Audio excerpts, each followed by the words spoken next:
Bueno, buenos días. Estamos acá en APA reunidos en la actividad que nos convoca hoy la Secretaría Científica. Algunos de nosotros estamos de manera presencial, otros de manera virtual, a través del Zoom y del canal de YouTube de APA. Bueno, contenta de estar acá en APA con colegas queridos en butacas, hoy somos bastantes.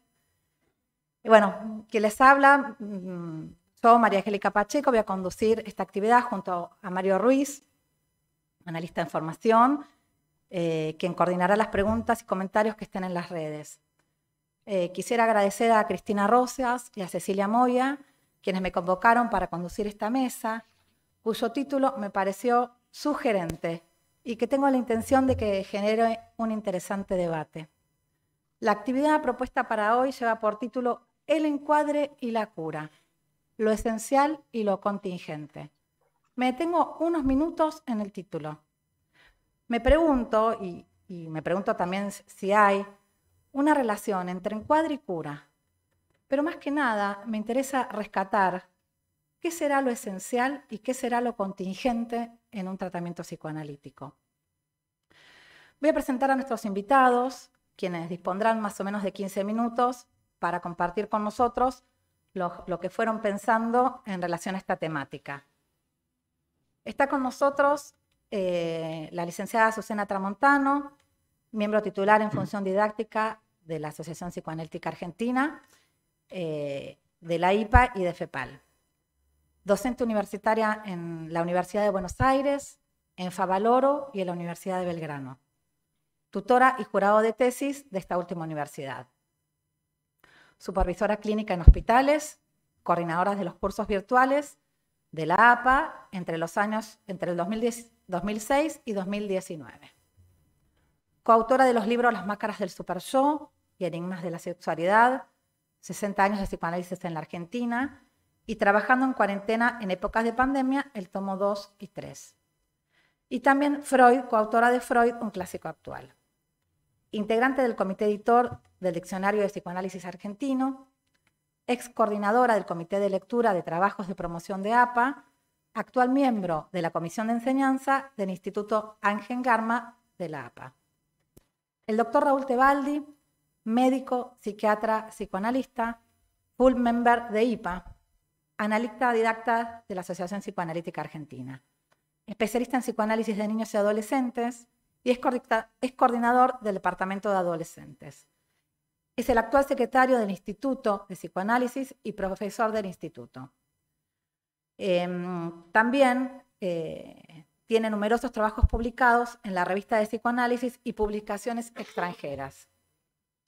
El doctor Oscar Paulucci es psicoanalista, médico especialista en psiquiatría, miembro titular en función didáctica de la Asociación Psicoanalítica Argentina, full member de IPA y de FEPAL, profesor titular del Instituto de Psicoanálisis de la APA, profesor invitado en la maestría y doctorado SUSAL en psicología y profesor invitado en la Asociación Psicoanalítica de Córdoba.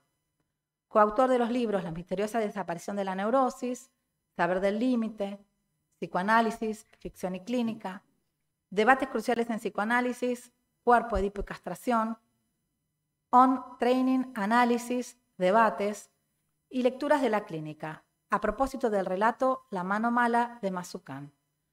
Bueno, Azucena, ¿comenzás vos? Sí. Bueno, en primer lugar quiero saludarlos a todos y a esta hermosa casa porque vuelvo después de la pandemia y estoy muy feliz por hacerlo. En segundo lugar, agradezco la invitación a la Secretaría Científica, a Cristina Rosas de Salas, por invitarme a este intercambio con colegas tan queridos como Raúl Tebaldi y Oscar Paulucci. También a Maru y a Mario. Como Cristina Salas dijo en alguna de las presentaciones de este segundo periodo del año, a veces hay que hacer un alto en el camino y pensar algunas cuestiones que vinimos haciendo. Reconozco que el tema del encuadre hacía mucho que no lo pensaba conceptualmente. Más bien, viene formando parte de mi práctica y de las teorías que la sostienen. Y desde ahí También incluye tanto a la cura como a la institución que alberga parte de mi recorrido en el psicoanálisis. Estamos en un año de festejo. Hace 80 años que esta institución fue inaugurada y nuestros intentos, cuando hacemos un alto en el camino, es remozarla, rejuvenecerla, darle matices a lo que nuestros pioneros gestaron con todo su esplendor y pujanza creativa. Dicho esto, quería comentarles lo que fui recordando sobre este tema, haciendo una especie de antes, durante, después y la actualidad de una formación que nunca termina. Quiero ofrecer testimonio de cuál es mi posición como analista, más allá de los encuadres clásicos, sus desvíos y aciertos. Pero por sobre todo, ¿qué entiendo por hacerse analista o ser analista? En otros términos, encuadrarse como analista. Comprometidos en una práctica que contemple tanto al analizante como al analista, como a la institución psicoanalítica y el proceso de formación también dentro de la época. Sabemos hacer si nos prestamos a la escucha, si analizamos, y si nos encuadramos en una práctica adquirida por la experiencia y la formación. Vamos al antes.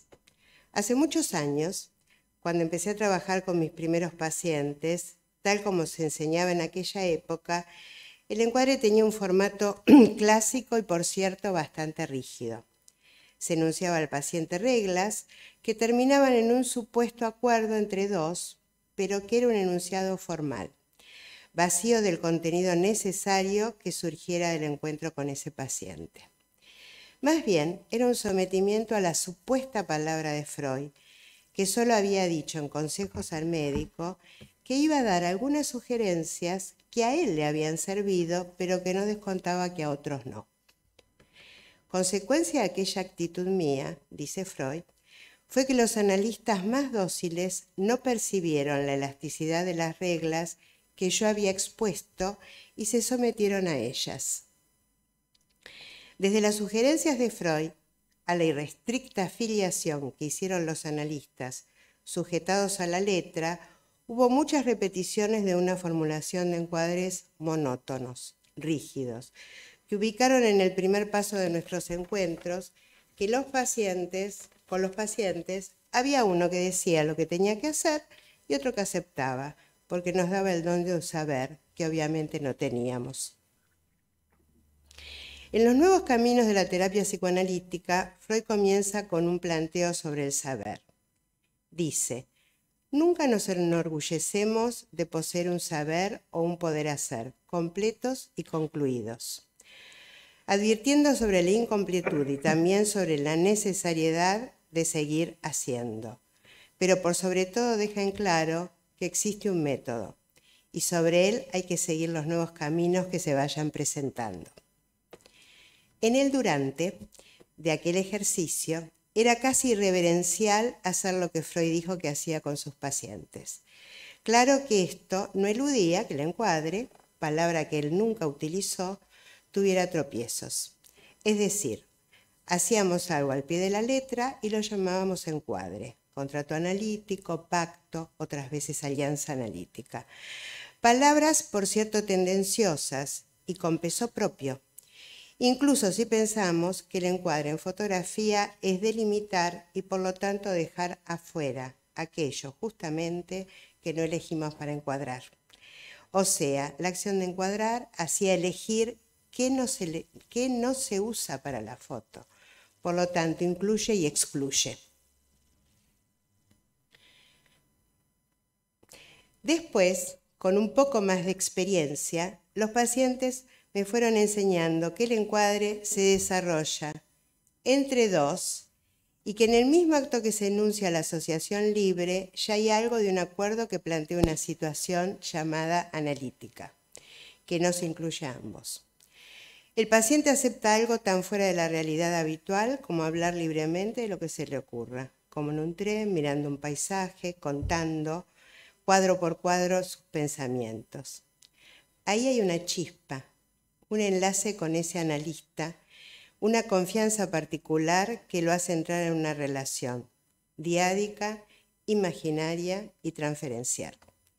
En ese mismo momento, si no tenemos el alerta de cómo conducir el tratamiento hacia el espacio simbólico, corremos el riesgo de hacer un diálogo entre dos, donde uno cuenta en asociación libre y el otro explica según su saber.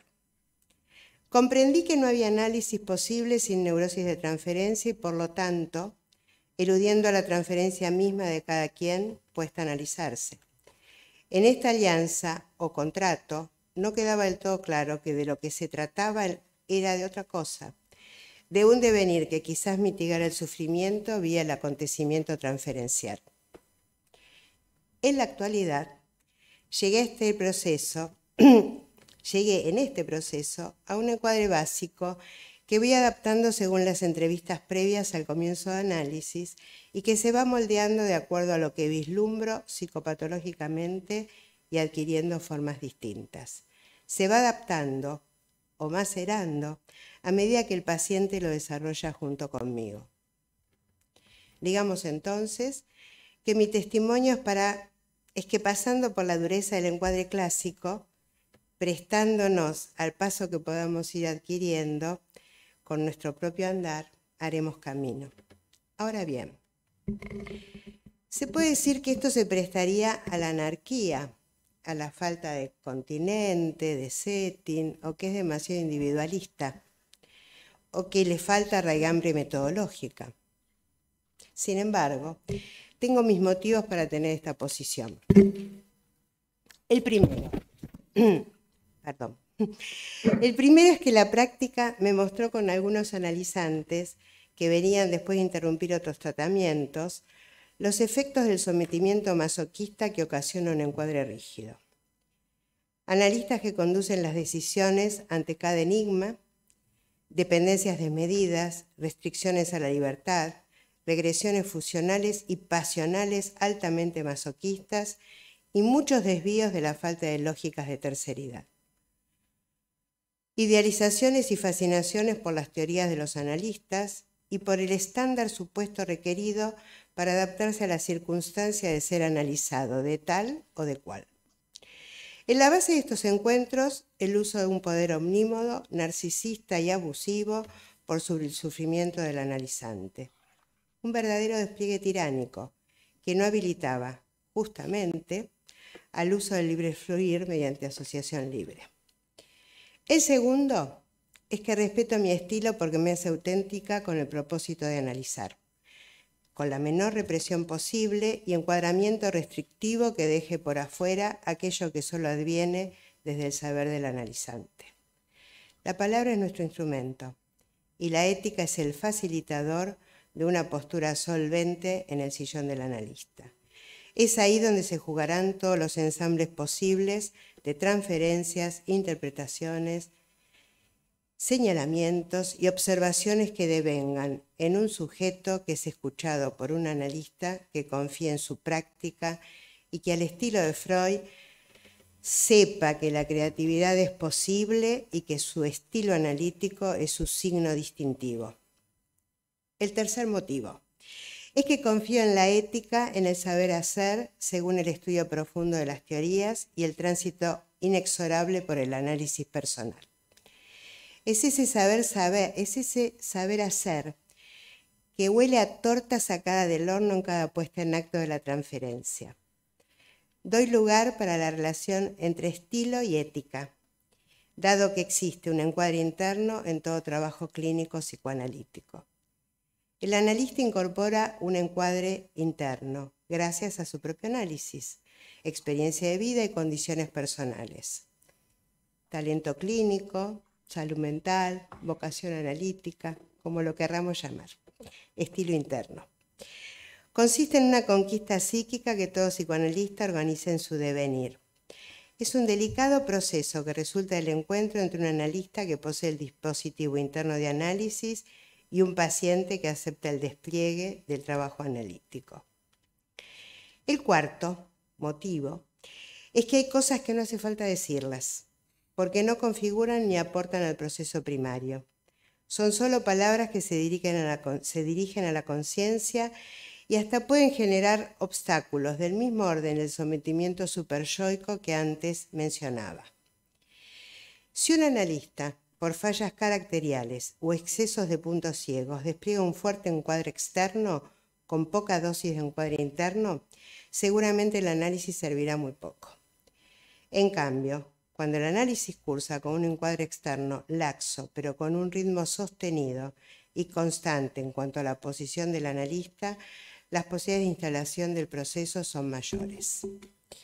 El quinto y último motivo por el cual les hablaba de cómo manejo el encuadre es que me parece que hay situaciones esenciales, como lo son el consultorio y la presencia del analista. Damos unas pocas palabras sobre cómo vamos a trabajar, la regla fundamental, señalar que hay un diván y que si se quiere se lo usa. Un mínimo encuadre, sin sumarle ningún acto jerárquico que lo acompañe. Como verán, me fui alejando del encuadre más clásico hacia otro más adecuado a los tiempos actuales o que forman parte de mi actualidad. Ya no hablamos de que las vacaciones son en febrero, que el análisis tiene una frecuencia de 4 veces por semana y muy pocas veces interpreto las llegadas tarde, excepto que sean un obstáculo al tratamiento, en cuyo caso se enuncia algo de lo que no fue dicho sobre el encuadre y si es necesario se lo pone a trabajar. ¿De qué sirve decirle a un paciente que si llega tarde el tiempo corre igual? Si sucede y considero que es importante, veremos primero si incluye una apertura al inconsciente y luego si se encuadra o se espera para atajar otra vez alguna cuestión similar. Digamos entonces, que está bien decir, como lo expresa esta convocatoria, qué es esencial y qué es contingente. Lo esencial es que somos dos que instalamos un acuerdo de tratamiento que incluye la regla fundamental. Ese sería el acto a encuadrar. Lo contingente es aquello que puede enunciarse o no. Es esencial también que el analista pueda sostenerse en atención flotante como contrapartida de la asociación libre. Pero más importante es que se preste a la escucha tan particular, individual y única que cada paciente trae a sesión. Y que sepa que es un sujeto supuesto a saber y que de a poco tendrá que renunciar a la ilusión que genera cada paciente en creernos tan poderosos como para hacerlo. ¿Saber qué? Quizás solo saber hacer y pretender poder hacer algo que habilite un nuevo sentido que vaya de a poco desarmonizando la influencia del superyo y su severidad sobre el yo del paciente. Si estamos sostenidos en ese quehacer, no hace falta mucho encuadre. Las cosas se encuadran en sí mismo, en el mismo acto de analizar, no dejando que lo que está por afuera de ese marco de la foto, justamente, esté a disposición del analista. Quiero en este punto hacer foco en la figura del analista, porque considero que no hay análisis si el analista no pone a jugar su deseo de ser tal. Decía al principio que estamos cerca de los 80 años de la fundación de esta institución. Uno de los ejes que le han dado vida es la formación de nuevos analistas que año tras año desean formarse aquí. La institución también ha tenido un antes, un durante, un después y ahora acá estamos. Allá a principios de los 90, en un primer trabajo que hice con Perla Frenkel, con quien compartíamos ser representantes ante instituto por el claustro de candidatos, nos planteábamos esa peripecia entre cumplir el reglamento y el deseo de análisis, supervisión y respeto al trípode. Destacábamos el valor organizador del encuadre institucional y los esfuerzos por dar forma a aquello que difícilmente encuentre una forma absoluta. Es decir, cada analista en su proceso de formación adquiere un encuadre interno donde se habilita a hacer, a saber hacer, y solamente se consigue adscribiendo a una formación. Pero nunca sin que se ponga en juego el propio deseo, que se acompaña con una escucha del analista que lo privilegie por sobre el reglamento. Una institución también tiene que hacer un alto en el camino, repensar sus fundamentos, para rejuvenecer como lo hacen las teorías que portamos. Por eso el alto valor de las gestiones que se plantean que no todo está dicho ni todo está encuadrado. Una institución cuenta con miembros que trabajan para revisar los reglamentos, para desrigidizar las propuestas que fueron útiles en otros tiempos, hace mucho tiempo, 80 años. Otros tiempos que formaron la matriz y dieron nacimiento a este hermoso proyecto institucional. Pero hay que contemplar que el almidón es útil si se usan camisas que lo requieran. Ahora usamos remeras que se adaptan a los tiempos que corren. Y si usáramos camisas, tampoco las almidonaríamos. No olvidemos que somos sujetos de época. Si así no hubiese sido, ¿qué hubiéramos hecho durante la pandemia? ¿Por qué pudimos salir del consultorio, dejar el diván, aceptar la virtualidad, el encuadre diferente que incluyó Meet, Zoom, videollamadas, etcétera, etcétera? Aceptando incluso hasta otro tipo de transferencias, las bancarias, que más allá de un cierto chiste, también es un tema a pensar. Lo pudimos hacer primero porque la tecnología lo permitió, pero más que nada lo permitió nuestra plasticidad en aceptar encuadres flexibles acordes a los tiempos que corren. Mejor dicho, pensar en encuadres distintos y después aceptarlos. Tener la flexibilidad puesta al servicio de nuestras apuestas pulsionales.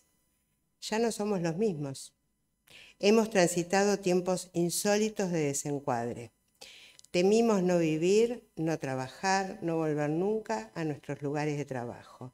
Sin embargo, las consultas han sobrevivido, el psicoanálisis ha sobrevivido. Y fue interesante saber cómo podíamos analizar en una situación tan insólita como lo fue la pandemia.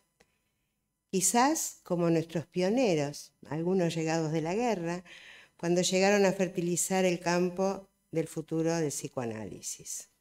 Si el encuadre está para transgredirlo y nosotros fuimos transgredidos por una situación inesperada, traumática, nuevamente tendremos que poner nuestros recursos luego de los saltos en el camino, para resignificar esta experiencia, para dar nueva forma, pero sobre todo sus fundamentos, para hablar de encuadres y no de encuadre. Quizás se trata de dejar de clasificar qué es psicoanálisis y qué no, según se respeten las reglas y convocarnos a hablar, consensuar nuestras investigaciones clínicas. Estas palabras, hablar, escuchar, tan afines al psicoanálisis, pero tan esquivas a la hora del disenso. El futuro de nuestra institución está ligado a los cambios de época de las diferentes presentaciones clínicas, que no conmoverán las bases, pero nos harán pensar en nuevos encuadres bajo la lógica del deseo del analista. Salté una parte.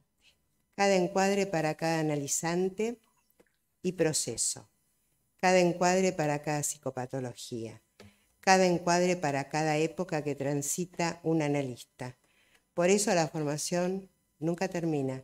La trayectoria no se hace de un momento para otro, se hace por tramos. Gracias. Bueno, gracias a Azucena.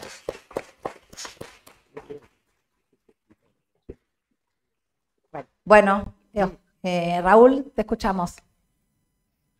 Bueno, buenos días a todos.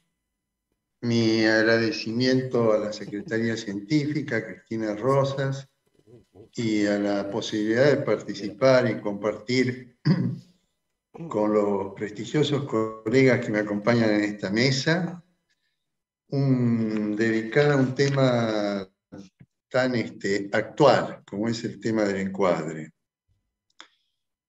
En principio voy a decir que comparto prácticamente toda la exposición que realizó Azucena, que la considero magistral, y en el sentido de que abarca casi todos los puntos que se pueden tocar acerca de este tema hoy, y que además los presenta en una perspectiva histórica sumamente valiosa. Espero que mi pequeño comentario de alguna manera sea complementario de lo que ella presentó, ¿no? Yo digo que el encuadre se encuentra en el foco de las investigaciones actuales y que esto está motivado centralmente por los tratamientos a distancia.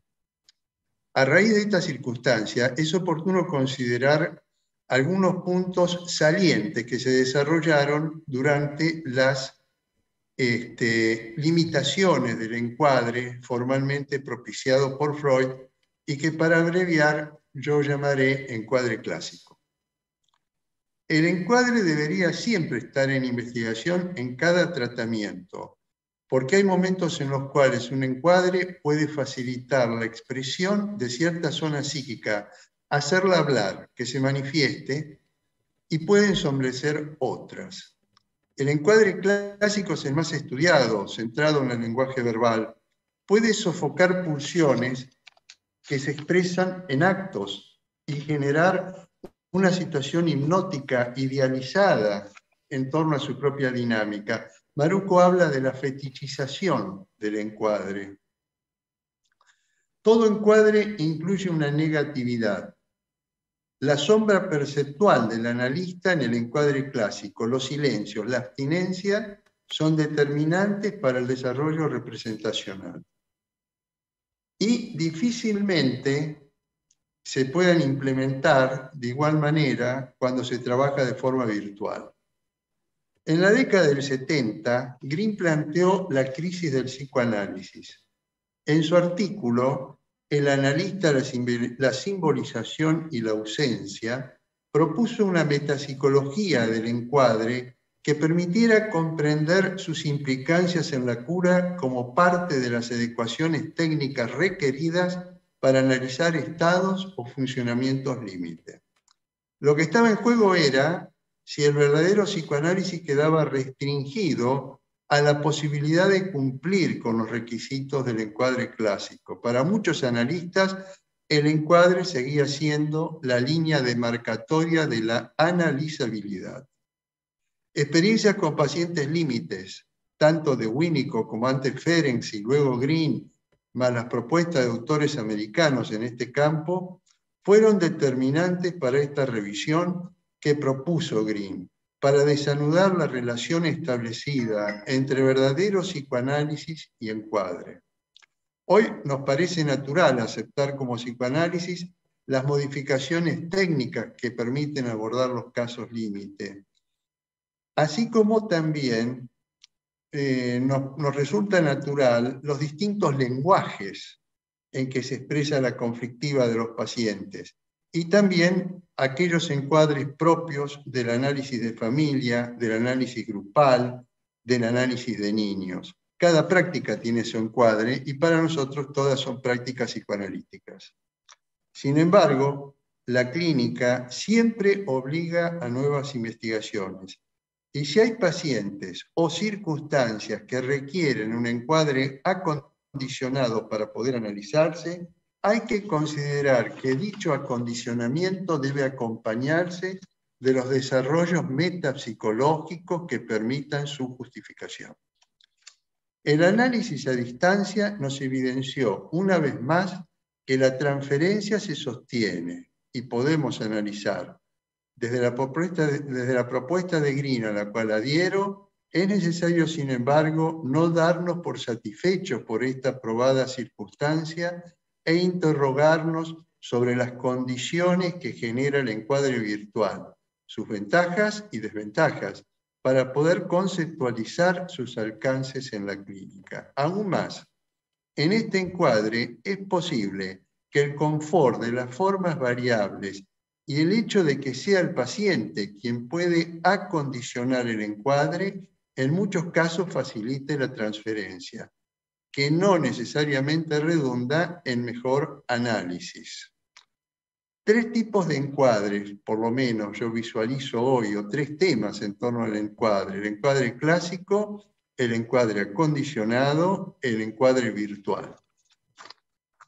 Surgen interrogantes. Por ejemplo, ¿es lo mismo que el análisis cara a cara presencial que el de la pantalla? ¿Es igual decirle a un paciente, interrumpamos la imagen y continuemos con la comunicación verbal, que la propuesta de que se recueste en el diván y asocie libremente? ¿Es igual para la transferencia el marco que le ofrecemos al paciente con nuestro mobiliario, adornos y biblioteca que el marco que crea el paciente en su medio y que además suele ser variable? ¿Debemos exigir que nos llame siempre desde el mismo ambiente? Yo en algunos casos lo he recomendado. En el grupo Pensar los Límites, que coordina Norberto Maruco y que tuve el gusto también de compartir con Cristina Salas, entre otros temas trabajamos el tema de la frecuencia, centrándonos en la sesión semanal y la adecuación de la técnica. Una de las conclusiones es que el análisis metapsicológico vuelve a imponerse, pues si el encuadre determina las posibilidades de abordar conflictos de distintas zonas psíquicas, debemos incluir la posibilidad de sumar sesiones, y esto deberíamos de enunciarlo como parte del encuadre inicial. Podemos trabajar con una sesión. Ahora, si en un momento determinado yo necesito alguna sesión extra, tengo también que contar con el aval desde un principio del paciente de que esto se va a poder desarrollar. La idea de zonas psíquicas de Maruco se refiere a las distintas conceptualizaciones de funcionamiento mental y de conflicto que fue planteando Freud. Uno podría pensar estas zonas entonces como la zona de los sueños, de la época de 1900, de las identificaciones, del narcisismo y la idealización, de la compulsión a la repetición y de la escisión. Debemos admitir entonces que cada una de estas zonas tiene su lenguaje. No hay un lenguaje verbal solamente, hay lenguajes. Esto es aceptado por Freud desde un comienzo y se acentúa con la segunda tópica y la revisión del trauma. En 1938, Freud dice: las primeras experiencias, contrariamente a lo que sucede más tarde, se conservan todas. Dos explicaciones da: la poca solidez de la síntesis y la conservación del carácter de los procesos primarios. Las alucinaciones en construcciones las entiende como producto de estos traumas infantiles, escenas que retornan en forma de alucinación y que se han conservado bastante intactas en el psiquismo. Esto es muy importante porque quiere decir que yo tengo que poder acondicionar y modificar mi encuadre para trabajar con la alucinación. De hecho, me ocurrió en la cuarentena y después de la cuarentena de tener algunas situaciones alucinatorias con pacientes en el consultorio, ¿no? El encuadre clásico es derivado de la primera tópica y se vincula estrechamente con las condiciones del soñar. El encuadre clásico implica el uso del diván, facilita la regla fundamental, la asociación libre por parte del paciente, la atención flotante por parte del analista. En principio, esta regla de la asociación libre está destinada a desordenar el preconsciente, a aproximarlo al inconsciente, supone una libertad de decir, de expresarse verbalmente, y su interrupción es producto de pensamientos transferenciales. Yo diría que el paciente es invitado a jugar solo en presencia de otro, nosotros, el analista. Pero hay que tener muy en cuenta, entonces, que estaríamos en las condiciones que supone Green, de que hay una capacidad de estar solo, de poder expresarse, de poder ser lúdico en presencia de otro. Esta capacidad no es tan frecuente en la clínica actual. La asociación libre es la heredera de la visión ampliada sobre el mundo interior que promovía la hipnosis.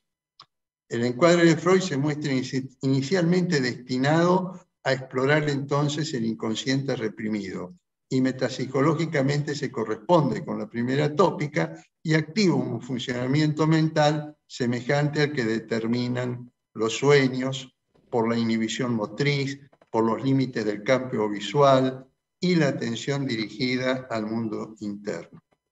Este encuadre pone en tensión la capacidad representacional del paciente, con ausencia perceptual del objeto. La palabra, la Green va a hablar de la palabra acostada que emerge en estas condiciones. Es una que está determinada en gran medida por la proximidad a los afectos y a las mociones de deseo que en su decir desenlutan el lenguaje. La metaforización del lenguaje responde a estas condiciones de la cura. A la asociación libre, entonces, siempre le va a corresponder la atención flotante, la abstinencia del analista. Inicialmente, para Green habría un estuche, que son todas las normas en las cuales se desarrollaba el análisis clásico, y un núcleo vivo que estaría dada por esta actividad, asociación libre y atención flotante. En la clínica actual, siguiéndolo al propio Green, y a Maruco también, ¿no? Hoy diríamos que la matriz vital se traslada a la repetición, a la desligadura pulsional o al sofocamiento pulsional, y tiene, por otro lado, la pulsionalidad del analista en juego. Obliga a que la pulsionalidad del analista se ponga en movimiento. Por lo tanto, la contratransferencia y la imaginación del analista tienen que estar muy activos. En muchos casos, el lenguaje verbal vinculado al pensamiento elaborativo y la asociación libre hoy conforman un punto de llegada. Es parte de un proceso llegar a un paciente que asocia libremente. Las reglas del juego son entonces el estuche. Y desde ese punto de vista, este estuche, estas normas, cumplen una función tercerizante. La revisión mínima de la clínica actual obliga entonces a una breve referencia a la sintomatología en boga para comprender cómo los conflictos límite conducen directamente al tema del encuadre. Esta clínica evidencia el incremento de las problemáticas narcisistas de la identidad, muchas veces expresadas en formas de la compulsión a la repetición destructiva. Es por lo tanto articulable con la última dialéctica pulsional freudiana de la pulsión de amor y de destructividad. Se vislumbran, por una parte, los desbordes pulsionales en las dependencias patológicas de las adicciones, por ejemplo, y las formas de retracción narcisistas, como las neodepresiones o las retracciones de la patología de la seguridad que definió Recalcati en sus conferencias, o se puede también encontrar en las descripciones de Roussillon, dirigidas a los trastornos identitarios narcisistas, o las de Richard recientemente, más recientes, en su visita a APA, cuando nos habló sobre la vida en los límites con Edipos distorsionados. De esta manera menciono a 3 ilustres visitantes que tuvimos recientemente en la institución y cuyos aportes creo que son sumamente valiosos y suman al sentido de las modificaciones del encuadre que estamos conversando. En todos estos cuadros, soledad y desamor aparecen, yo les diría, casi en primer plano, ¿no? De esta manera, ¿no es cierto?, nosotros tenemos un problema clínico del cual tenemos que dar cuenta, que nos obliga muchas veces a tener que hacernos presentes de una manera particular, sea porque existe una desligadura de la pulsión, que debemos de considerar en primer término. Ante todo debemos considerar la construcción de un vínculo, como estaba, yo creo, bastante presente en toda la exposición de Azucena. Tenemos que promover esa ligadura, tenemos que conseguir esa transferencia para luego poder redestinar esa pulsión y poder extraerla de su circuito corto. Ahora bien, observemos lo siguiente. Todo esto implica un centramiento en la intersubjetividad. Esto es lo que justifica el cara a cara, lo que justifica que nosotros en determinado momento llamemos a un paciente, ¿no es cierto?, un paciente que se ausenta, un paciente que se desconecta. Pero tiene algo que es muy importante. La pulsión desligada requiere de un objeto inmediato, de una descarga inmediata, saltea el circuito largo de procesamiento psíquico. El inconveniente es que este circuito no puede lograrse por el silencio o la ausencia desmedida del objeto, o sea, del analista en la transferencia. Estamos frente al problema de la presencia, de la ausencia y del desarrollo de la simbolización. Pero sabemos a la vez que la actividad representacional requiere entonces de borramientos muy precisos del objeto. Esto lo sabemos bien por Winnicott. Administrar esa ausencia, los espacios entre sesiones o entre intervenciones, es decir, el retirarse y no intervenir para no desencadenar un llenado por exceso de presencia, requiere de finos ajustes en la contratransferencia del analista y adecuada percepción de las respuestas del paciente. Surgen una serie de preguntas. ¿Cuántas comunicaciones de WhatsApp cumplen funciones de testimonio de vida del analista o de llenado de un vacío representacional amenazante sin que estos temas se puedan elaborar, activando pertinentemente la simbolización? Nos hacemos presentes. En el encuadre actual, ¿podemos ausentarnos en tiempos necesarios para desencadenar la representación y la simbolización que regule la descarga de la pulsión? Como vemos, estos análisis no pueden transcurrir solo en el registro del lenguaje verbal. Richard, en su reciente conferencia, describía una escena cuando el paciente adolescente le acerca el rostro. En otro momento, él lo mira interrogativamente. Hay zonas psíquicas de las que no podemos esperar que cumplan con la asociación libre, pero que se expresan en dramatizaciones significativas. ¿Puede existir este diálogo dramatizado a través de la pantalla? ¿No es condicionante la imagen del rostro magnificado del analista y del paciente? Cuando se trata de crear un vínculo, despertar una pulsión, entra en juego la apuesta pulsional, libidinal del analista que propone Marucco. Esta actividad analítica pasa a primer plano, pero el encuadre entonces tiene mucho sentido, porque es el marco que en cierto sentido demarca la experiencia y que garantiza que ciertas libertades, ciertas hasta gratificaciones pulsionales que el mismo Freud también proponía, ¿no es cierto?, necesitan de ese marco que limita la experiencia para que puedan tener lugar. En la psicosis, a veces es el analista quien se tiene que hacer presente, se dirige al paciente. Como es el paciente sumido en la niebla de la alucinación negativa que Salomón Resnick iba a buscar al bar próximo al consultorio. Es igual a cuando nosotros escribiendo un mensaje nos hacemos presentes por WhatsApp. ¿Obtenemos el mismo efecto al aparecer por el teléfono en el mundo del paciente? Hay comunicaciones que alimentan la transferencia, pero la transferencia no es más que un vehículo para la cura. El análisis es más que el sostenimiento de un vínculo. Lo mismo ocurre con la acción continente del encuadre. Es necesaria a veces, pero el análisis debe llevar un objetivo del pasaje de lo intersubjetivo a la intrapsíquico que aporte a la curación. Raúl, entonces podemos Raúl, hacernos muchos... te queda mucho porque tenemos que ir como redondeando. Bueno, entonces yo para redondear diría lo siguiente, ¿no es cierto? Por ejemplo, si uno toma un análisis, voy a tomar dos cuestiones, una personal y una más conocida que es la del hombre de los lobos. El hombre de los lobos es un caso muy interesante para estudiar el encuadre. A veces se hace mucho hincapié en las transgresiones de Freud a este encuadre. Yo pienso que hoy habría que volver a repensar el caso del hombre de los lobos en el sentido de entenderlo, de que posiblemente ese análisis que se desarrollaba en el diván, donde el hombre de los lobos respondía, yo diría hasta con cierto grado de sometimiento, evidentemente, a Freud, sin que éste se apercibiera demasiado de la cuestión, tuvo su crisis, poniendo luego en evidencia, entonces, con su crisis psicótica, como ya no estaba en tratamiento, puso en evidencia que evidentemente había zonas psíquicas que en esa metodología de Freud no habían sido abordadas.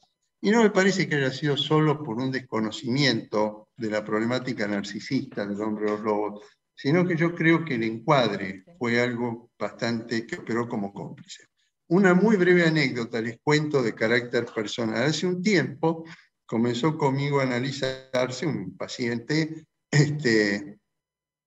muy inteligente, muy capaz, que al poco tiempo que entró en análisis conmigo, me comenta que el mejor amigo de él había sido un paciente mío cuando tenía 7 años aproximadamente. Yo lo recuerdo muy bien al paciente.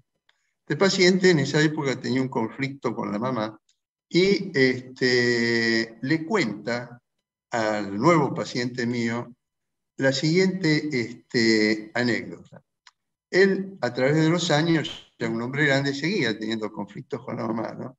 Entonces dice, mira, le dice al amigo, cuando yo tengo ganas de matarla, me acuerdo de mi análisis, me acuerdo de Tebaldi que me decía, vos podés enojarte, lo que no podés es destruir la caja que contiene tus juguetes. Fíjense ustedes cómo un detalle del encuadre, que se ve que yo lo habré instrumentado por esas cuestiones a veces del azar, que dice Winnicott de manera apropiada en el momento exacto, quedó grabado como un elemento que todavía a través de muchísimos años sigue operando positivamente en la mente de este paciente, de este expaciente, digamos, ¿no? Bueno, muchas gracias. Luego espero seguir conversando con ustedes. Bueno, muchas gracias. Le damos la palabra a Oscar. Bueno, gracias. En primer lugar, quiero agradecer a la Secretaría Científica por esta invitación, pero más allá de ese agradecimiento formal, tiene que ver con la importancia que tiene poder transmitir en este tema, como en otros, en un año donde se trabaja la cura analítica, temas que hacen a nuestra práctica cotidiana, que es una práctica artesanal, y que implica una responsabilidad no solo en cuanto a nuestra práctica cotidiana, sino en cuanto a uno de los ejes de esta institución, que es la transmisión del psicoanálisis. ¿Qué es lo que transmitimos también en relación a la cura en los análisis del analista que conducimos en estas reuniones, en los seminarios de supervisión y en las supervisiones analíticas? Me parece que este es un compromiso ético que tenemos como integrantes de la institución. En segundo lugar, quiero agradecer a la enorme presencialidad que celebro en esta reunión, que me transmite una presencia corporal de otro orden. Voy a tocar algún punto en relación a la virtualidad. Cuando yo pensaba el tema del encuadre, pensaba algo así como entre el encuadre y el dispositivo analítico. La noción de dispositivo, que tomé un poco de Foucault y Agamben, me gustan, en pensar que el dispositivo con el cual trabajamos es un dispositivo de la palabra, un dispositivo de la palabra que tiende a la producción de un sujeto, ¿no? Y cuáles son las condiciones para que eso se efectivice en la práctica analítica. Muchas veces se habla, como dando por entendido, algo así como del método clásico. ¿Qué será lo clásico? ¿Es un modelo digno de imitar? ¿Qué es lo que se repite? Como si eso fuera algo ya consabido, algo que habría que repetir, imitar. A veces se habla de ortodoxia, en el sentido de una opinión recta, como si fuera una práctica tradicional que también se tiende a dogmatizar o a formalizar repetitivamente. Y por otro lado, a veces se opone la ortodoxia a la flexibilidad o elasticidad, ¿no? Como si la flexibilidad fuera un valor en sí mismo, desconectada de los fundamentos de una práctica. Esta me parece que es uno de los ejes de reflexión que quiero tomar hoy. En 1928, Sándor Ferenczi escribió un libro, un artículo que se llama La elasticidad de la técnica analítica. En ese texto se lo envía a Freud y Freud le responde en una carta, le dice que los obedientes han tomado nuestros consejos o prescripciones negativas o descriptivas como tabúes. Me parece que esta es una buena reflexión, ¿no?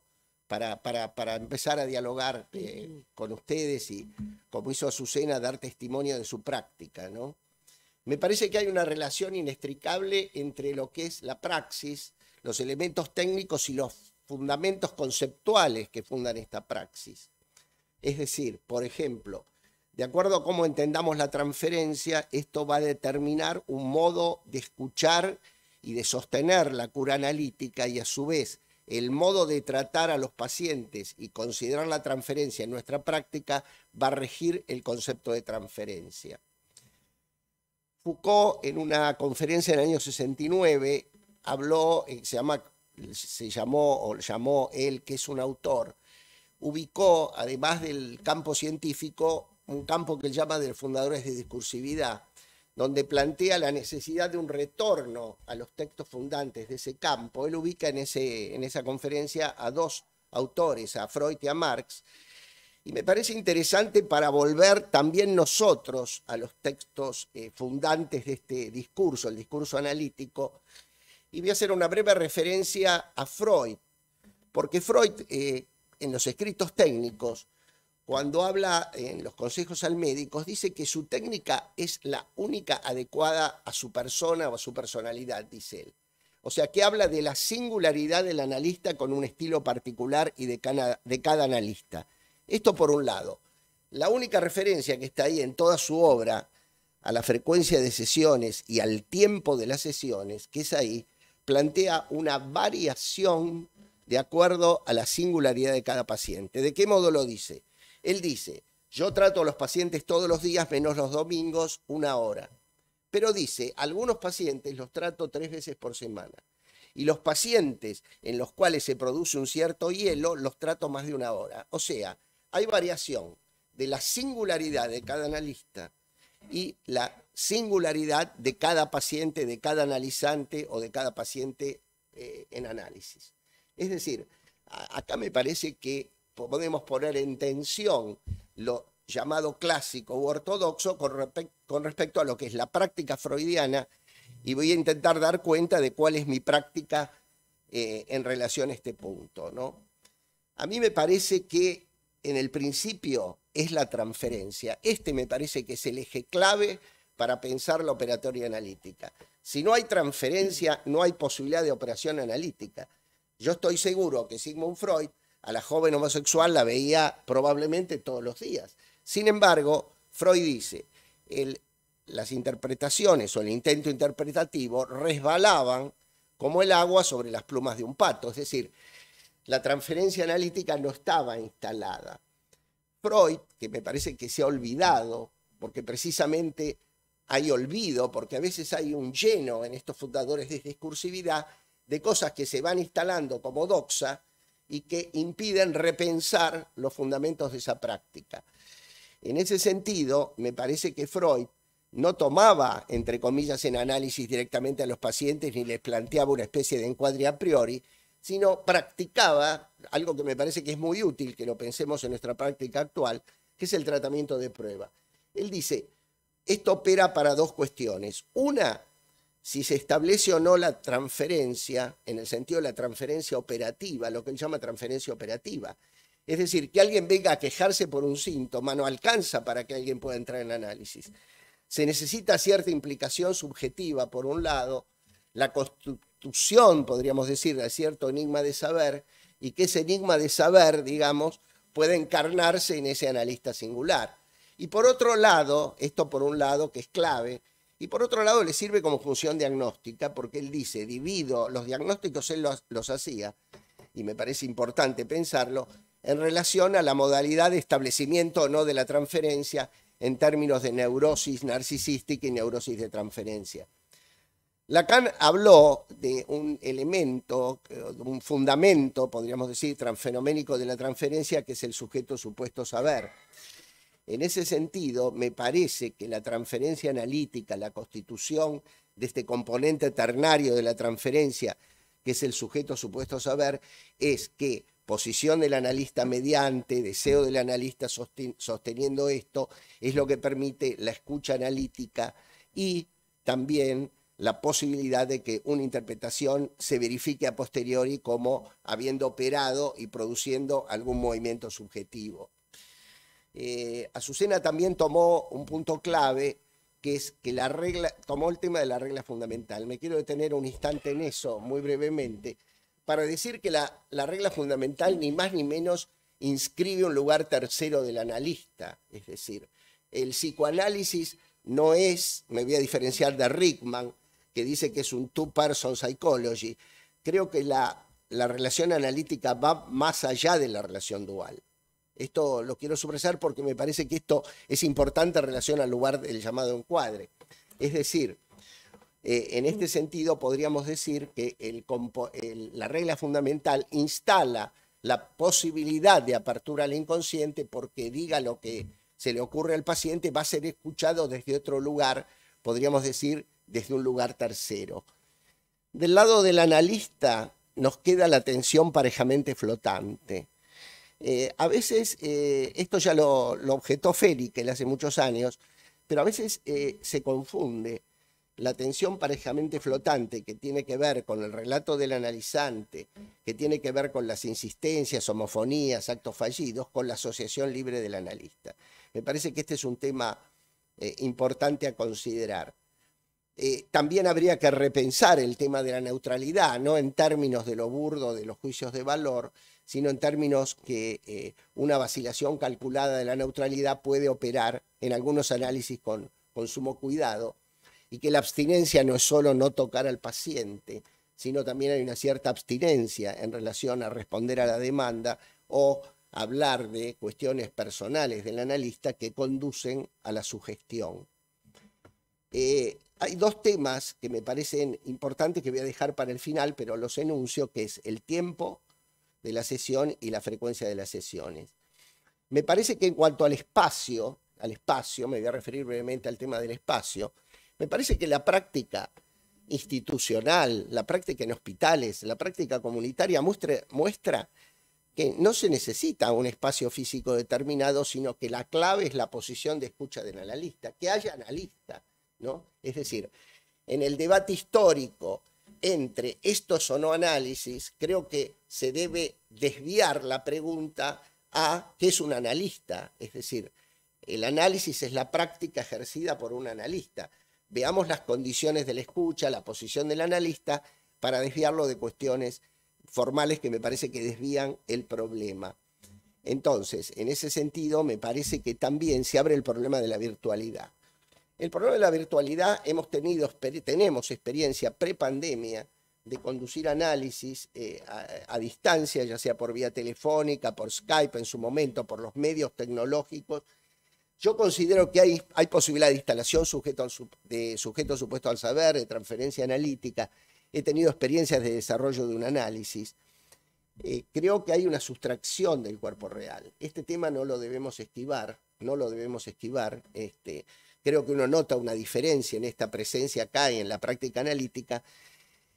Y creo que hay una frase que a mí me gusta para interpelarnos como analistas, que es que el analista, las resistencias al análisis son las resistencias del analista, dice por ahí Lacan, que es una especie de interpelación a nuestra propia resistencia. Es decir, creo que no debemos acomodarnos tanto a la virtualidad. Hay algunos casos que está absolutamente indicado ayudar a un paciente a que no se mantenga en este encierro virtual. Y nosotros mismos también debemos tener, interrogación sobre nuestra propia comodidad, me parece, ¿no? Me parece que este es un punto interesante, ¿no? Creo que hay como decía antes, hay posibilidad de despliegue de un análisis, pero creo que también ahí hay que ver cada caso singular. Con respecto a la frecuencia de sesiones, voy a hacer dos breves comentarios para que abramos un poco el diálogo. A la frecuencia de sesiones, bueno, retomando el planteo freudiano, yo diría que en mi práctica nunca la frecuencia puede estar antes del establecimiento de la transferencia analítica, porque me parece que si no sería una especie de superficialización más o menos caprichosa, arbitraria, que además le otorga algún lugar de posición de amo. También quiero decir una cosa, pero lo quiero enfatizar, que es que hay riesgo de la estandarización de 4 sesiones por semana o 5, modelo Eightington, etcétera, pero también hay riesgo de la estandarización de una sesión semanal. Esto me parece que también debemos interrogarnos nosotros en nuestra práctica, en qué medida se da por, a veces, hace un tiempo tomé un paciente que empezó a venir al análisis 2 veces por semana, ¿no? Y entonces me pregunto una vez, pero yo estoy grave porque mis amigos se analizan todo una vez por semana, porque en Buenos Aires está muy instalado esto de una vez por semana, ¿no? Yo creo que la clave es cómo articular Por un lado, la demanda del analista, el tipo de transferencia establecida, la posición subjetiva del analizante, lo epocal también, ¿no? Esto creo que hay que considerarlo. Los análisis de Freud duraban 6 meses a un año, o menos, según. Y también quiero resaltar algo, que es el límite de cada analista con respecto a cada situación. Yo a veces me planteo, bueno, yo a usted lo puedo ver de este modo, en ciertas situaciones particulares. Tampoco se trata de una especie de flexibilidad donde uno se acomode y termina analizándole el balcón porque al paciente le cae bien, digamos. Me parece que ahí hay que tener cuidado de cómo articular nuestra decisión con lo que escuchamos de ese, digamos, caso particular o de esa situación particular. Recuerdo en mi análisis didáctico de 4 veces por semana el alivio que yo sentí cuando pude pasar a 3 sesiones, porque yo sentía que eso, cumpliendo el reglamento, había operado como un corsé personal. Creo también que cierto privilegio del encuadre y su rigidificación, esta es una hipótesis que me parece interesante discutir, que se da cierta rigidificación y privilegio cuando se privilegia la contratransferencia y la relación dual. Es decir, cuando se privilegia en el análisis la relación dual, se necesita establecer una simetría. Esto lo dice Green y muchos, porque de repente si los dos somos lo mismo y tenemos las mismas fantasías, me parece que hay que marcar una diferencia con el otro. Creo que la simetría es estructural en relación al lugar del otro que encarna el analista. No es necesario que la asimetría con el analizante me la marque una rigidez del encuadre. Esto me parece que sí es para discutir. Yo para trabajar necesito, sí, una cierta estabilidad, una cierta regularidad, de un cierto marco para que aparezca lo contingente de un análisis, ¿no? Theodor Reik hablaba de la sorpresa y articulaba la interpretación con las formaciones del inconsciente, ¿no? Y me parece que ese es lo fundamental, ¿no? Una cierta regularidad se necesita.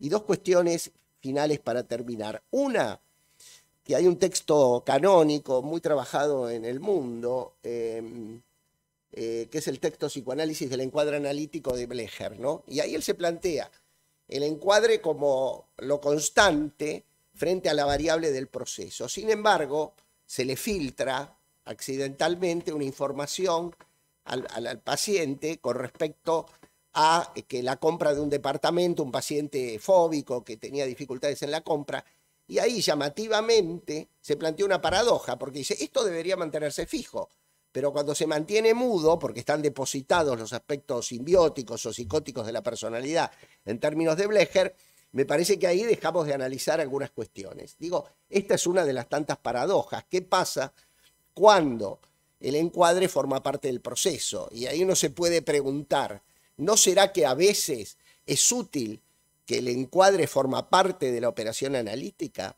El ejemplo, por ejemplo, que da Echegoyen es de un paciente al cual le redujo un aumento de honorarios y ahí surge una asociación que lo lleva a una posición ventajera en un recuerdo infantil en el cual obtenía una ventaja cambiando una figurita a la maestra para tener la figurita difícil, ¿no?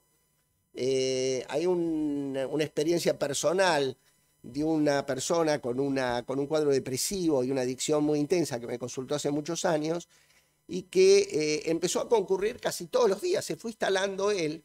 Un día desapareció, yo le había aclarado que si él no venía, yo le iba a cobrar las entrevistas, y desapareció como una semana, ha ido a fumar cocaína por algún lado, y cuando vuelve me mira así desafiante y me dice, ¿usted me va a cobrar estas sesiones? Entonces yo le dije, la transferencia se cortaba así como en un hilo de coser, que ni siquiera estaba muy instalada, y le digo, lo voy a pensar, en una vacilación no muy clara. Él se pone a llorar para sorpresa mía y me dice, mi padre jamás hubiera dicho eso. El padre era un sujeto despótico que controlaba prácticamente toda su vida. Y voy a terminar brevemente con que nuestra experiencia de analistas muestra que la terminación de la sesión muchas veces produce un efecto de puntuación. Esto dado con un marco de un tiempo cronológico más o menos rigidificado o establecido, porque Freud trabajaba 1 hora, después los analistas empezamos a trabajar 50 minutos y descansamos 10, después dejamos de descansar y empezamos a ver los pacientes con 25, digamos. Esto es bastante relativo en la literatura y en la experiencia propia. Entonces, creo que vale la pena retomar un texto viejo de 1945 que se llama El sofisma de certidumbre anticipada, el del tiempo lógico de Jacques Lacan, en el cual él plantea una lógica, un tiempo ligado a la lógica y ciertas escansiones temporales que implican 3 momentos: un instante de ver, un momento de comprender y un momento de concluir, ¿no? Y me parece que es interesante, por lo menos saliendo, y lo vuelvo a subrayar como subrayé otras cuestiones, de la estandarización de 4, de 1, de 5, también del acortamiento de las sesiones. Me parece que la estandarización de sesiones breves es riesgosa, no permite el despliegue del discurso del analizante, pero hemos asistido muchas veces a situaciones de pacientes obsesivos donde el momento de concluir nunca precipita, o la sensación que muchos analistas, más allá del marco teórico que tengan, tienen la sensación de que la sesión está concluida, o que hay momentos conclusivos que creo que, más allá de los prejuicios de las banderas teóricas o de los ismos, que siempre son obstáculo a nuestra práctica, debemos considerar. Como decía que había tres momentos, llegó el momento de concluir. Muchas gracias.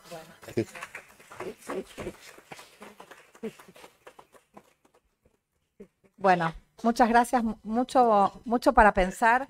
Me había anotado algunas cosas, pero bueno, nos queda poco tiempo y me gustaría que participe tanto el público que está acá presente como el público que está en las redes. Así que bueno, después cualquier cosa agrego algo. Cecilia Laurinia pidió la palabra. Alberto y después, Cabral, después de Cecilia Alberto Laurinia. Cabral, Carlos Bach.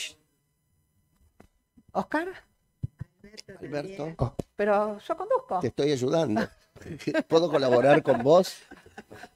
Vamos a hacer una cosa, sí. Cecilia, Alberto y Carlos Bach.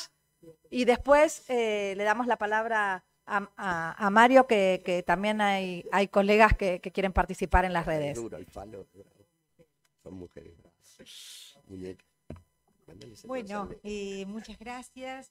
Muchas gracias a la Secretaría Científica. La verdad que el tema me parece muy oportuno en este año y en esta propuesta de la Secretaría.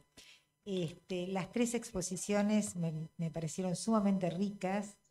Me voy a referir al comienzo, cuando Azucena dice ser analista y hacerse analista, y lo empieza a articular con los distintos momentos que me parecieron muy ricos, ¿no? Bueno, un poco como la historia de cómo se fueron sucediendo distintos encuadres, pero que bueno, lo hiciste de una manera testimonial y a mí me parece que esto, como forma de transmisión, me parece muy, muy interesante, ¿no? Que podamos como pensar estas cuestiones desde nuestra práctica. Los 3, en realidad, de distinta manera testimoniaron acerca de su práctica y esto me parece muy, muy interesante. Hay un punto que es, vos, Azucena, hablaste de las idealizaciones, de las fascinaciones y de cómo ese hacerse analista podría ser justamente logrado, entre comillas, a través de responder a un encuadre. Y esto uno lo podría pensar desde los reglamentos, desde cómo la institución podría dar como una garantía maciza, ¿no? Se es analista de tal manera, cumpliendo con tal premisa, a diferencia de lo que ustedes fueron testimoniando, donde lo que tomaron es la singularidad. La singularidad de cada análisis, de cada analizante y también de cada analista, ¿no? Me parece que ahí yo diría que no solo para cada época habría distintos encuadres, sino también para cada analista y para cada analista con cada analizante. porque el encuadre se arma cada vez, ¿no? Desde ese punto de vista, bueno, subrayo que me parece muy, muy interesante también tomar esto que decía Oscar en cuanto al espacio. Te lo agradezco, Oscar, porque desde Psicoanalistas en el Territorio justamente estamos investigando cómo la presencia y la transferencia arman espacios psicoanalíticos, ¿no? Creo que esto son otros encuadres, pero donde el psicoanálisis también se muestra eficaz. Bueno, felicitaciones y muchas gracias. Muchísimo para seguir pensando. Pero Gracias, Ceci. Alberto.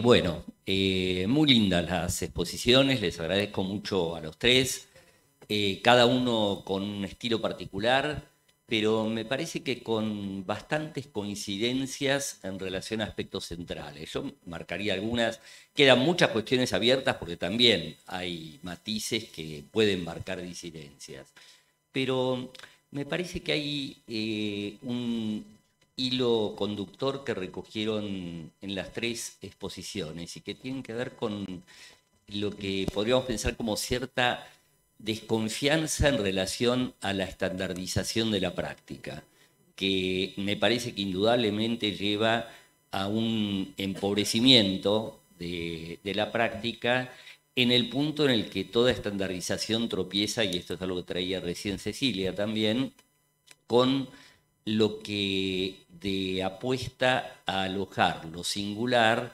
contiene el dispositivo analítico y que a la vez es requisito.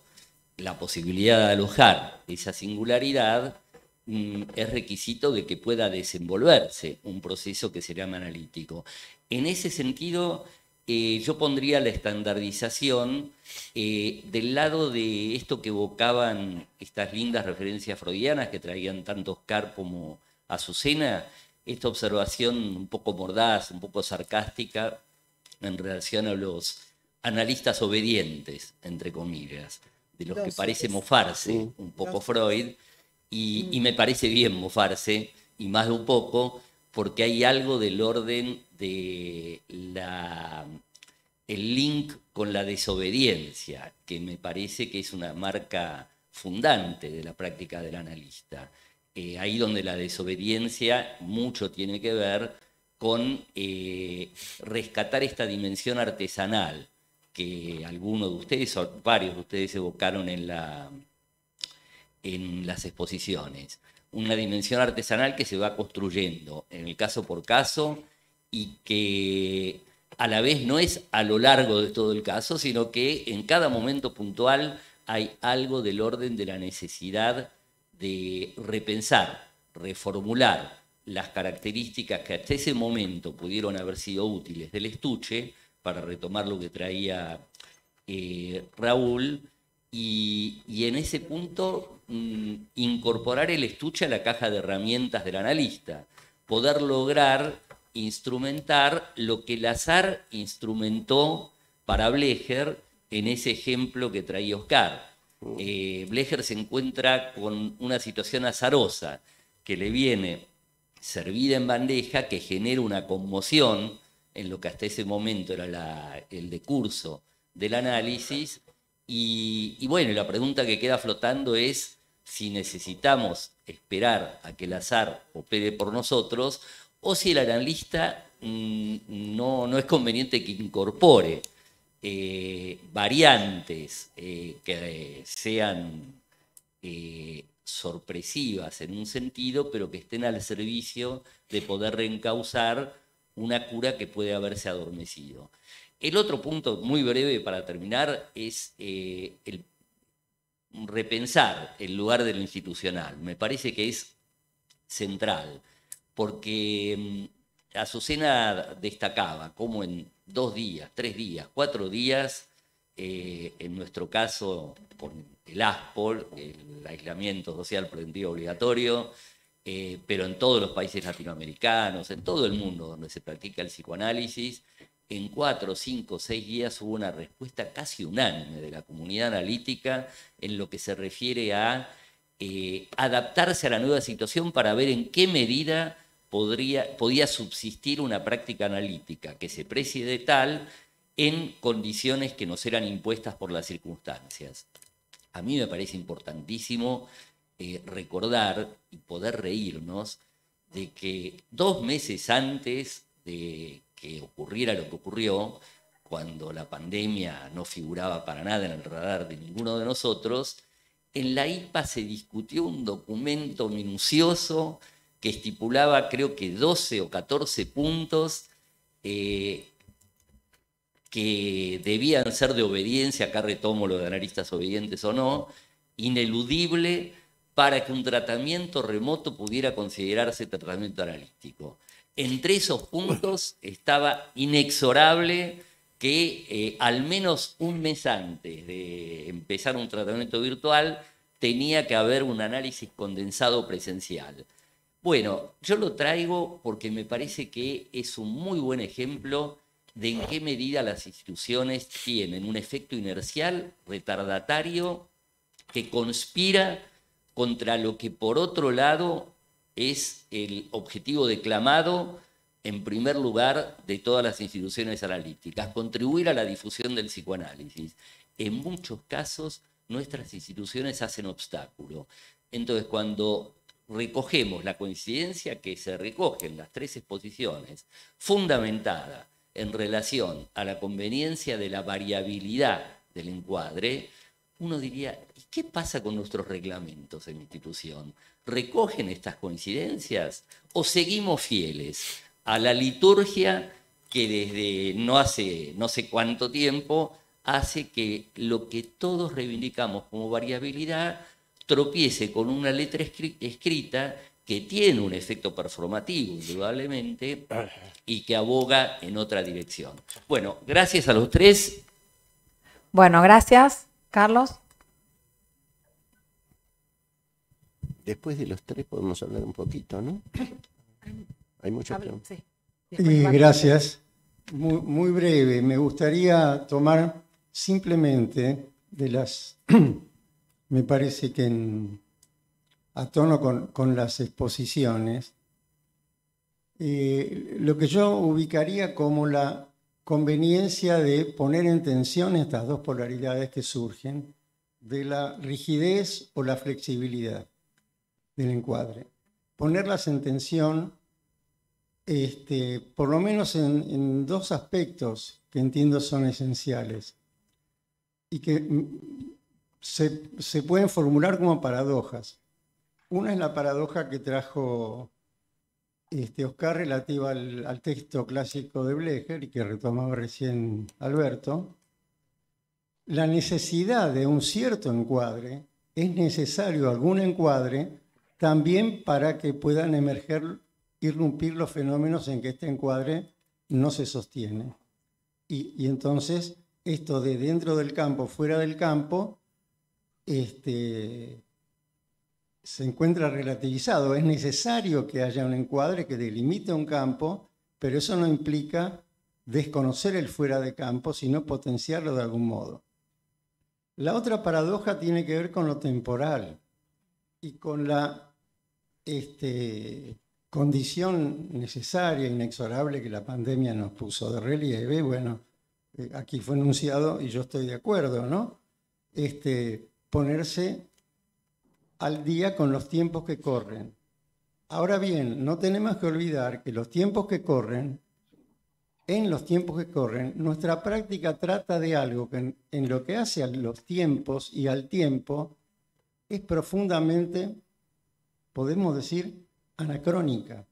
Tiene que ver con una temporalidad muy particular, que es la temporalidad de lo que se repite en la transferencia y que es algo que en un pasado no llegó a ocurrir y quedó siempre repitiéndose a punto de ocurrir algo que no ocurrió. Y es con eso que trabajamos, incluso en los tiempos que corren. Bueno, gracias. Cristina, ¿habías pedido la palabra o no? Nos vamos a tomar 10 minutos más. Sí, Bárbaro. ¿están de acuerdo? Bueno, Mario. Hola, ¿qué tal? Buenos días. Bueno, en principio emocionado por estar acá de nuevo en la APA, después de, creo que alguno hizo mención, después de la pandemia. Felicitaciones a los expositores porque me parecieron muy comprometidos, con casos muy comprometidos. Felicitaciones que también hay en el chat, y voy a ir directamente a una pregunta que es de Marcelo Tollos. A ver, aguárdenme un segundito. Perdón. Sí, es para Azucena la pregunta. Marcelo Tollos pregunta, bueno, hace mención que es interesante que Azucena mencionara el estilo del analista y su función en el encuadre. Pregunto cómo piensa la articulación con el estilo como expresión del inconsciente del analizante. ¿Querés que? Sí, sí. Remarca que fue interesante tu exposición, que mencionaras el estilo del analista y su función en el encuadre. Y te pregunta cómo pensás la articulación con el estilo como expresión del inconsciente del analizante.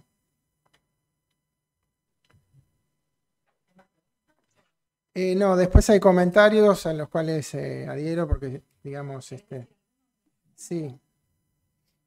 ¿Alguna felicitación, no hay? Sí, ahí está lleno. Quiero saber. Está lleno de felicitaciones para todos, para Raúl, para Oscar. Sí. Un resumen. Bueno, Mónica Amra remarca, digamos, que la mesa es muy valiosa en cuanto a sentar las diferencias entre método psicoanalítico y lo que se denomina técnica. Después hay felicitaciones para Oscar, para Azucena, para Raúl.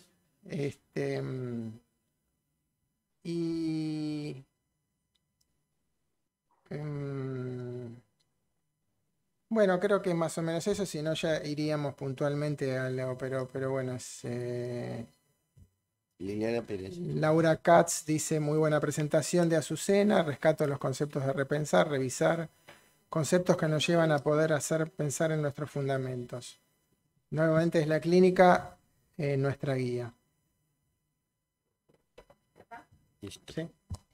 Bueno, Nomi, Liliana, Alberto Álvarez, y después vamos por una vuelta en la mesa.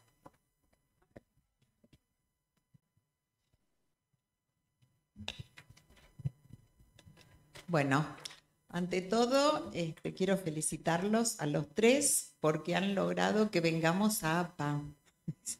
O sea que tienen una gran capacidad de convocatoria.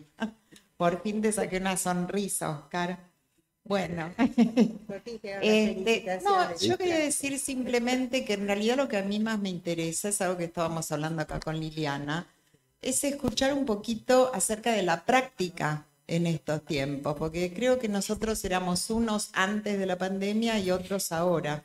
Si pudieran contar un poquito del consultorio actual, ¿no? Virtual o presencial, porque también es cierto que muchos analistas se refugiaron en lo virtual y dejaron de atender a pacientes que merecían presencial. Bueno, es esto, y felicitarlos, los quiero mucho.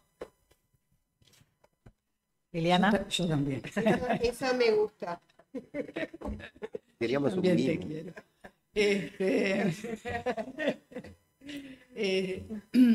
Bueno, sí, felicitarlos, muy emocionada de estar acá, realmente hace como 3 años que no vengo.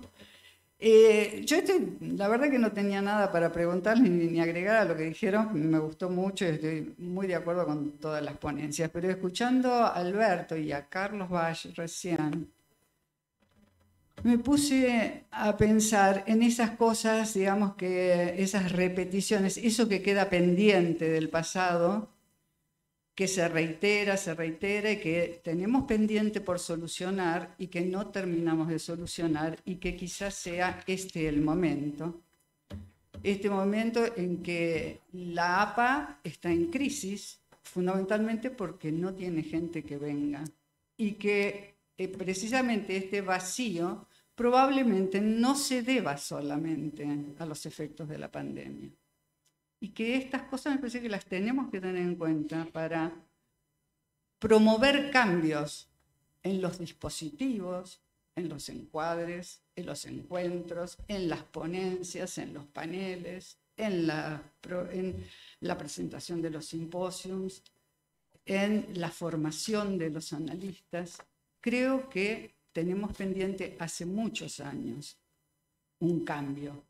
Y quizás sea porque quizás si no hay un cambio, probablemente este vacío sea peor, se produzca una especie de oscuridad. Bueno, nada, eso se me ocurrió que es el momento de que realmente se produzcan cambios. Gracias por la oportunidad de decirlo. Bueno, gracias. Alberto Álvarez. Hola. Bueno, muchas gracias, me gustaron mucho, realmente los felicito, las 3 exposiciones. Y cortito, Azucena, me impresionó, nunca lo había escuchado tan así, lo contundente que dijiste que Freud nunca habló de encuadre, ¿no? Eso me parece que es importantísimo y que nos tiene que quedar.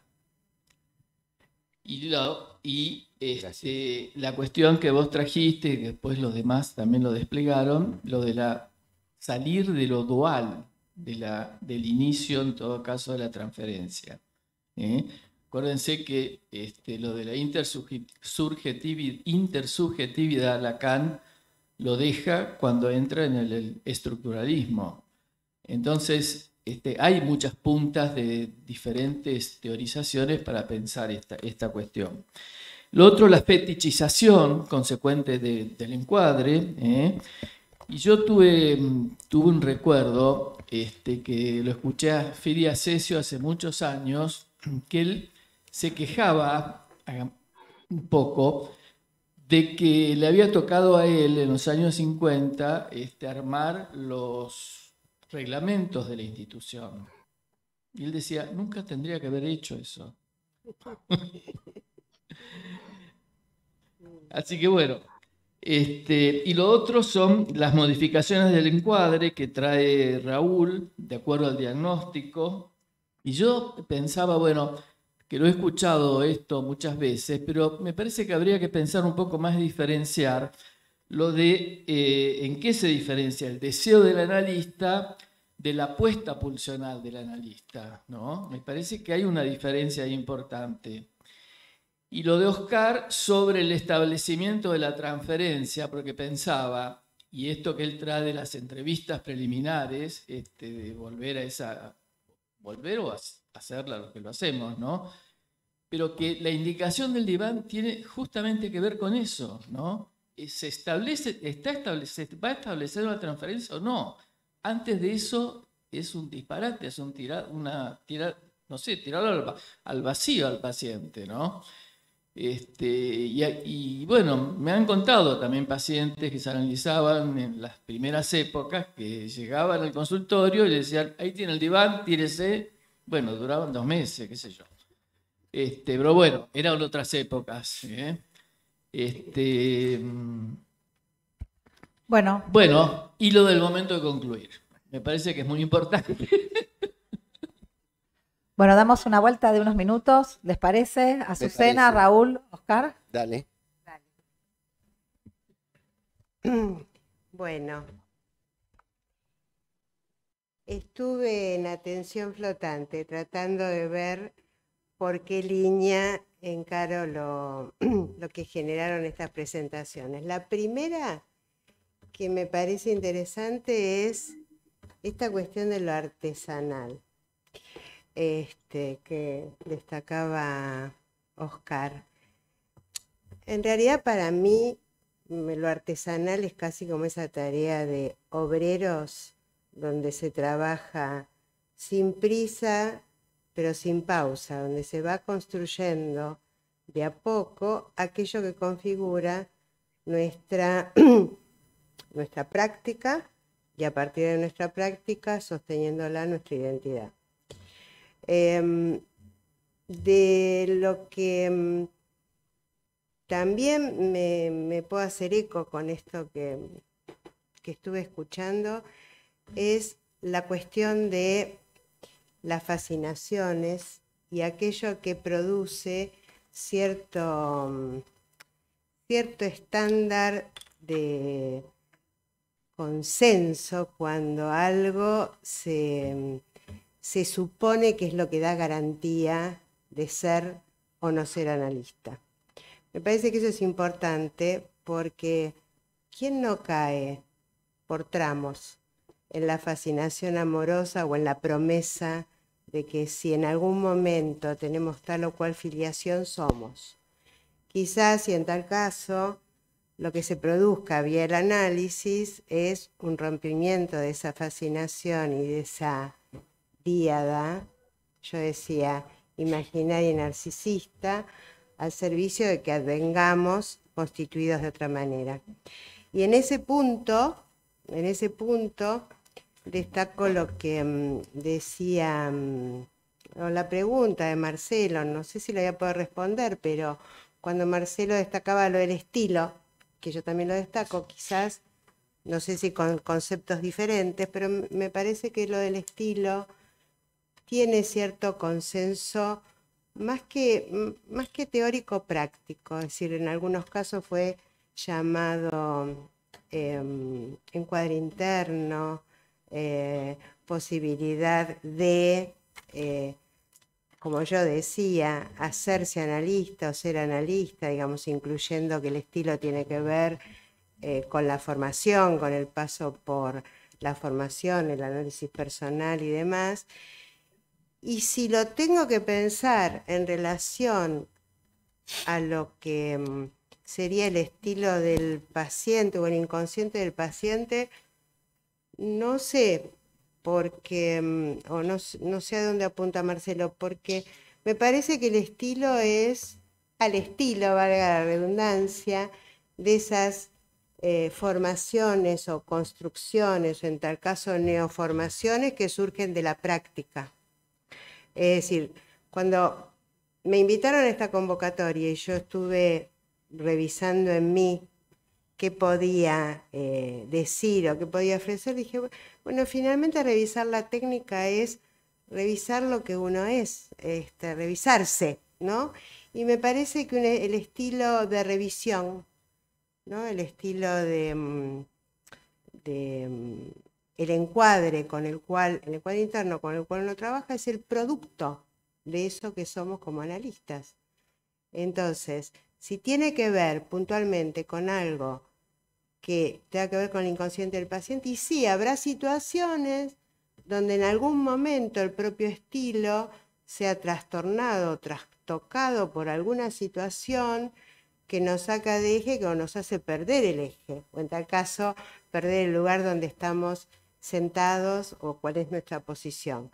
Pero será en tal caso alguna cuestión que tenga que ver con aquello que de la situación analítica misma y de acuerdo a la posición que yo pueda sostener en ese momento, haga a la posibilidad de ponerlo a trabajar. No pienso que haya estilos de pacientes que conmuevan determinada práctica. Pienso que hay situaciones transferenciales que en algunos momentos pueden conmover la práctica y por lo tanto mi estilo. Bueno, gracias. Raúl, tenemos unos minutos. Bueno, yo voy a aprovechar entonces para agradecerles a todos, agradecer las preguntas y para destacar algún punto que a mí me parece que es valioso destacarlo. Es decir, yo no estaba planteando adecuar encuadres según diagnósticos. Yo planteo otro tema que está implícito en Freud, que es el tema de la complejidad. En la complejidad, nosotros lo que tenemos en el planteo freudiano es de que existen lo que mencioné como zona psíquica, pero uno puede tomar como momentos, digamos, introductorios de temas en Freud, que tienen distintos lenguajes. Nosotros debemos tener un encuadre que facilite estos lenguajes y que no nos restrinjan a uno. Pero tanto yo tengo algo que tiene que ver con el trauma preverbal, que tiene que ver con aquello que Green, por ejemplo, llamó la madre muerta, porque creo que todos los conocemos, y que se va a expresar en mi carácter, se va a expresar va a retornar de una forma completamente diferente que no se puede capturar. Por eso mencionaba en una asociación libre. Tampoco se suele capturar en un sueño. Ustedes ya saben que el hombre de los lobos dijo que en realidad era el sueño, en una entrevista que le hicieron, le había importado muy poco, que era un interés del profesor Freud. De manera de que uno tiene que pensar que en la complejidad tiene que encontrar vehículos para que la dinámica pulsional entre analista y paciente permita una difracción de la pulsión hacia las distintas zonas psíquicas que no ha acontecido en el desarrollo de ese chico, de ese bebé. Eso ya está planteado, yo diría, inicialmente en Freud. De manera tal de que entre esos problemas tenemos que saber administrar presencia y ausencia más allá de la palabra. Hablar de flexibilidad o rigidez en sí mismo no dice nada, me parece. Yo creo que tenemos que tener una claridad conceptual para saber qué hacer con el encuadre y cuándo hacer con el encuadre. Y me parece que nosotros mismos estamos muy comprometidos como pacientes, porque muchas veces hemos sido analizados en encuadres que no nos han permitido este tipo de exploraciones. Ahí sí yo acuerdo en que no se puede decir que 4 sesiones semanales con diván garanticen algo más que una rutinización que no necesariamente promueve una investigación y una pulsión epistemofílica, como habla ahora muy frecuentemente Maruco, que yo creo que es muy acertado en el paciente, y un acceso, digamos, a otras zonas. Por eso tenemos que pensar, yo creo que hay por lo menos 2 grandes cuestiones. La cuestión del análisis que transcurre per vía del VARE y otro análisis donde se está construyendo tejido psíquico. Por supuesto, yo adhiero totalmente a lo del encuadre interno del analista y también pienso en lo que pensaba Green, que el encuadre en algún punto es internalizado a veces en el tratamiento de estos pacientes, creando las estructuras suficientes para que se pueda incrementar la capacidad simbólica, que es un objetivo, yo creo, que se viene persiguiendo desde la época de Winnicott para los pacientes más serios que atendemos hoy. Un último punto quería recomendarles. Miren, yo no sé si basta con el deseo del analista cuando uno trabaja en una institución. Yo les diría a los analistas que trabajan en institución que si pueden atender a sus pacientes en un determinado encuadre, va a ser mejor.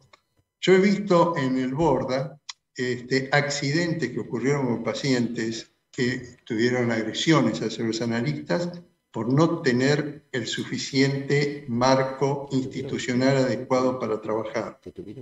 Esto me parece que es algo que siempre hay que tener presente. Yo diría que prácticamente uno puede cambiar los encuadres, pero trabajar sin encuadre me parece que es algo siempre delicado, sobre todo en los ámbitos institucionales. Bueno, muchas gracias. Gracias, Raúl. Bueno, brevemente. Bueno, se abre un abanico de discusiones muy amplias, pero querría subrayar algo de los comentarios que surgieron de Alberto Cabral y de algunos otros con respecto a cuando la institución forma parte de las resistencias al análisis. Me parece que esto es importante. Creo que de acuerdo a lo que planteamos acá la mesa, con los estilos de cada uno me parece que debería haber de un modo asintótico, porque siempre los reglamentos implican un punto de falla posible, pero algún punto asintótico de articulación entre la singularidad de cada caso, de cada analista, y la letra del reglamento.